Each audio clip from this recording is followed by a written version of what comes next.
Hello everyone, welcome to my channel అండి. ఈరోజు అయితే నేను ఒక స్పెషల్ రెసిపీని అయితే మీతో షేర్ చేసుకోబోతున్నాను. ఈ స్పెషల్ రెసిపీ ఏంటంటే ఎగ్ కీమా సమోసా అండి. మామూలుగా ఎగ్ బజ్జీ చేస్తారు, బట్ ఎగ్ కీమా సమోసా అనేది రేర్గా చేస్తారు. నేనైతే ఈరోజు ఎగ్ కీమా సమోసా అయితే చేస్తున్నాను. ఇదైతే టేస్ట్ చాలా బాగుంటుంది. ఒక్కసారి కానీ చేసుకొని తింటే మళ్ళీ మళ్ళీ తినాలనిపిస్తుందండి, అంత బాగుంటుంది. ఫస్ట్ అయితే ఇక్కడ నేను చూస్తున్నారు కదా, 1 గ్లాస్ గోధుమ పిండి అయితే తీసుకున్నాను. మాకైతే 1 గ్లాస్ గోధుమ పిండి సరిపోతుంది. మీ మెజర్మెంట్స్ని బట్టి మీరు తీసుకోండి. నేనైతే 1 గ్లాస్ గోధుమ పిండి తీసుకొని అందులో కొంచెం సాల్ట్ వేసుకొని వాటర్ వేసి స్మూత్గా అయితే కలుపుతున్నానండి. పిండిని మాత్రం చాలాసేపు కలపాలి. మెయిన్ సమోసాలో సాఫ్ట్నెస్ అంతా ఈ పిండి కలపడంలోనే ఉంటుందండి, కాబట్టి పిండిని బాగా కలుపుకోవాలి. చూసారా, నేనైతే ఎట్లా తిప్పి తిప్పి కలుపుతున్నాను. ఈ విధంగా విరిస్ట్తో మెత్తగా చేస్తూ కలుపుకోవాలండి. ఇట్లా గట్టిగా కూడా కొట్టాలి. ఇలా కలుపుకున్న పిండిని అయితే నేనైతే దాదాపు ఒక 40 మినిట్స్ దాకా క్లాత్ కప్పేసానండి. అంటే వెట్ క్లాత్ కప్పేసి పక్కన పెట్టేయాలి. అప్పుడైతే పిండి ఇంకా చాలా అంటే చాలా సాఫ్ట్గా అయిపోతుందండి. ఎందుకు ఇన్నిసార్లు చెప్తున్నా అంటే ఇదే మెయిన్ పార్ట్. ఇక్కడ మనం కలుపుకోవడంలోనే బాగుంటుంది. నేనైతే గోధుమ పిండి తీసుకున్నాను. చాలా మంది అయితే మైదా తీసుకుంటాం, మీ ఇష్టం. మీకు కావాలనుకుంటే కొంచెం క్రిస్పీనెస్ ఉండాలి ఇంకా అనుకుంటే మీరు మైదా యాడ్ చేసుకోండి. నేను మాత్రం గోధుమ పిండి ఒకటే తీసుకున్నాను. ఇప్పుడు చూసారా, ఇలా అయితే బాల్స్ లాగా చేసేసుకుంటున్నాను. మనం చపాతీకి చేసుకుంటాం కదండి, అంతే ఈజీనే. చపాతీకి చేసినట్టు బాల్స్ అయితే కలిపి పెట్టుకోవాలి. ఇక్కడ ఏంటంటే గోధుమ పిండితో చేసుకున్న తర్వాత ఒక ½ అన్ అవర్ తర్వాత కొంచెం గట్టిగా అవుతాయి.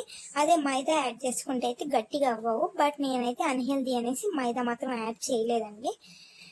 ఇలా పిండి కలిపేసుకొని అయితే బాల్స్ చేసుకొని అయితే పక్కన పెట్టేసుకున్నాను. 40 మినిట్స్ అట్లా వదిలేస్తాను. ఇక్కడైతే నేను ఆనియన్స్ కట్ చేసుకుంటున్నాను. అంటే ఎగ్ బుర్జీ చేసుకోవాలి కదండి, దానికోసం అయితే ఒక 2 ఆనియన్స్ తీసుకొని సన్నగా అయితే చాప్ చేసుకుంటున్నాను. ఎంత వీలైతే అంత సన్నగా చాప్ చేసుకోవాలి. నాకు ఇలానే వచ్చింది కాబట్టి నేను ఈ సైజుకి అయితే చాప్ చేసుకున్నాను. ఆ తర్వాత ప్యాన్ తీసుకొని ప్యాన్ పెట్టుకొని ప్యాన్లో అయితే ఇంకా మీరు దాల్చిన చెక్క, లవంగాలు అలాంటివి ఏమి ఇవ్వలేదండి. జస్ట్ ఆయిల్ వేసుకొని అందులో ఆనియన్స్ వేసేసుకోవడమే డైరెక్ట్గా. ఆనియన్స్ కొంచెం పింకిష్ కలర్లోకి వచ్చాక ఆ తర్వాత అందులోనే అల్లం వెల్లుల్లి పేస్ట్ వేసుకున్నాను. అల్లం వెల్లుల్లి పేస్ట్ అయితే పచ్చివాసన పోయేదాకా ఫ్రై చేసుకోవాలండి. పచ్చివాసన అంతా కంప్లీట్గా వెళ్ళిపోయింది అనుకున్నప్పుడు ఈ ఆనియన్స్లోనే ఉప్పు, పసుపు, కారం వేసుకోవాలండి. అంటే ఎగ్స్ కూడా వేస్తాం కాబట్టి ఎగ్స్ అన్నిటికీ సరిపోయేలాగా ఉప్పు, పసుపు, కారం అయితే మనం ఒకేసారి ఇందులోనే వేసేసుకోవాలి. ఆ తర్వాత చూసారు కదండి, నేనైతే ఒక 5 eggs తీసుకున్నానండి. 5 eggs తీసుకొని అందులో వేసేసి వెంటనే కలిపేయాలండి.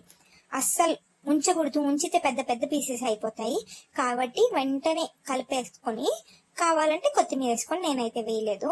అంతే, మన ఎగ్ బుజ్జి అయితే రెడీ అయిపోయింది. ఇప్పుడు ఈ స్టఫ్ని చపాతీలో ఎలా ఫిల్ చేయాలో నేను చూపిస్తాను.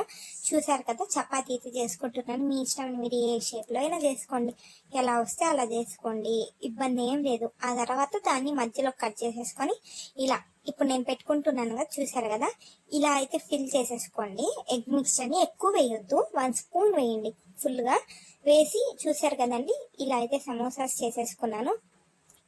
నాకైతే 12 సమోసాస్ దాకా వచ్చాయండి. నేనే ఒక 5 or 6 తినేసి ఉంటాను. చాలా బాగున్నాయి. ఆ తర్వాత ప్యాన్లో ఆయిల్ వేసుకొని, ఆయిల్ ఫుల్ హీట్ మీద ఉండాలండి. ఇంకా చాలా హీట్గా ఉండాలి. ఆయిల్ అయితే బాగా వేడి చేసుకోండి. ఆ ఆయిల్ వేడైనప్పుడు మాత్రమే ఈ సమోసా అయితే వేయండి. చిన్నగా నేనైతే 2 వేసుకున్నాను. కొంచెం అవి సపరేట్ అవుతున్నాయి అనేసరికి ఇంకో 2 కూడా ఒకేసారి వేసేసుకున్నానండి. నాదైతే పెద్ద ప్యాన్ కాబట్టి ప్లస్ ఆయిల్ కూడా ఎక్కువ వేసుకున్నాను కాబట్టి నేనైతే 4 వేసేసుకున్నాను. మీరు చూసి ఎంత సరిపోతాయో అన్నైతే వేసుకోండి. ఇలా మనమైతే ఇప్పుడు మీడియం ఫ్లేమ్లో పెట్టి బాయిల్ చేసుకోవాలండి, అది ఫ్రై చేసుకోవాలండి. ఇలా చేసి చూడండి, ఎగ్ కీమా సమోసా చాలా బాగుంటుందండి. అసలు మీరు మర్చిపోలేరు టేస్ట్. నన్ను నమ్మి ఒకసారి ట్రై చేయండి, చాలా అంటే చాలా బాగుంటుంది. నా వీడియో నచ్చితే లైక్ చేయండి, కామెంట్ చేయండి. Bye bye.